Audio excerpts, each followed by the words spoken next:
Hey, Carly, how you doing? All right, let's take a look. Good job. I mean, I think you're off to a good start. Let me go ahead and jump over to your. Okay, so now I mentioned to Patrice before you, who also chose time as money, that some of these have already been used, and I think that I'll go ahead and mention this because this is directly relevant to your post. It's a really great idea if you're going to post a little bit later, or even if you post early, go through your other classmates' posts just to make sure your ideas aren't identical, if not similar. I should say aren't similar, if not identical. In this case, we've got a couple that are identical. So I think, as I explained to Patrice, I think it's doing the student who posted the idea first is kind of doing them a little bit of a disservice. So I would recommend you don't use something that's been used prior in the discussion board. So for example, time is money. This is the obvious, but it's a clock equals money, and this has been used before, so we can't really use that. This one I think is there's too much going on. This is just too complex. You have a little ideogram for every number in the clock, so we're losing translation here in that time is money.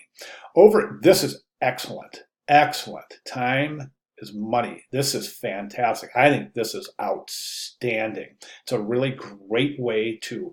Now, time is money, and basically what you want to do, this indicates is, right?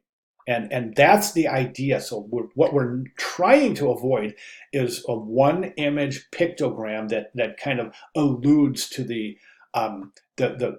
phrase or the proverb. What we want to do is assist the viewer in phonetically enunciating all of the words and syllables in the proverb until they can put it together. So we're spelling it out visually, right? So something like this holding the watch, holding the bag. To me, this could be construed in so many different ways.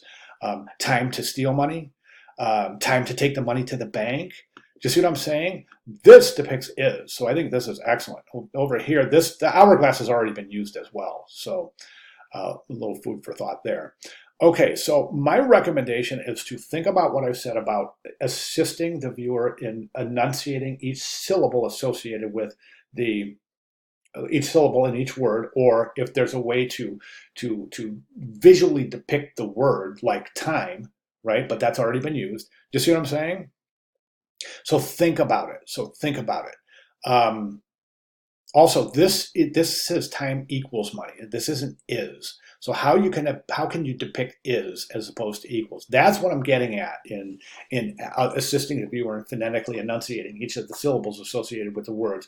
And once we put those visual depictions of the syllables together, we're able to look at it and decipher the phrase. And that's the idea.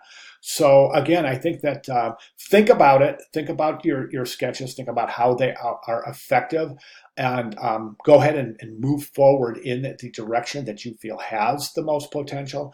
What you don't want to do is use something that's already been used. Okay. All right. Great. If you have any questions, comments, concerns, or if I can clarify anything at all, please let me know. I'll be glad to do so.